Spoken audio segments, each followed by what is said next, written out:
When people talk about homosexuality, they often ask, is it a choice? I heard it is. Hello, what's your name? Christian. Well, Christian, let's see what the latest science has to say. Oh, that. To help us, here are two gay people, George and Martha. Before we can answer, is it a choice, we must first determine what it means to be gay. How do you know you're a homosexual? The same way you know that you're straight. Since the 19th century, many theories about homosexuality have been offered that are untestable and contradictory. Male homosexuality is the result of an absent father and an overbearing mother. See ya. Stand up straight, dear. And the female homosexual has never recovered from her anger over not having the penis. She wishes to avenge her perceived castration by taking another female as her sexual object. You're kidding me, right? Well, I've always been told that homosexuality is unnatural. Is it? In fact, homosexual relations are common in nature, including zebras, baboons, dolphins, sheep, buffalo, ducks, foxes, elephants, horses, gorillas, moose, house cats, pigs, mice, rabbits, swans, and lions, to name a few. Well, okay, but we're not animals. Human beings have free will. You don't just decide who to love. Settle down there, Martha. Christian does have a point, but let's take a look at the most recent scientific evidence.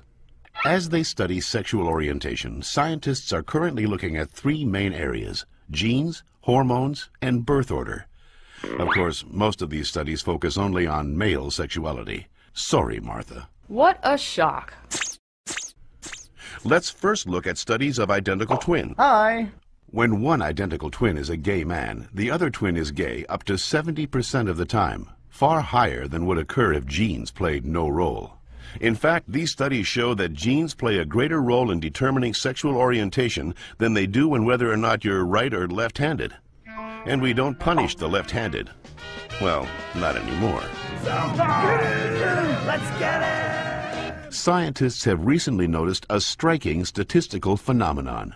Studies show that having older brothers increases the odds of a boy being homosexual. Moms always baby the youngest, making them gay. No, that's not it. When a woman is pregnant with a boy, scientists are realizing that her female body often sees the male fetus as a foreign object and begins to produce antibodies against it. The more boys a woman has, the more adept her body becomes at feminizing the fetus, which may explain why with every successive boy, the odds that he will be gay go up significantly.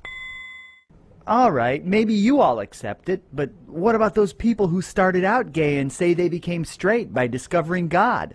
What about ex-gay ministries? Even so-called ex-gay ministries don't claim to change a person's inner sexual desires, just his or her sexual conduct. We're still gay.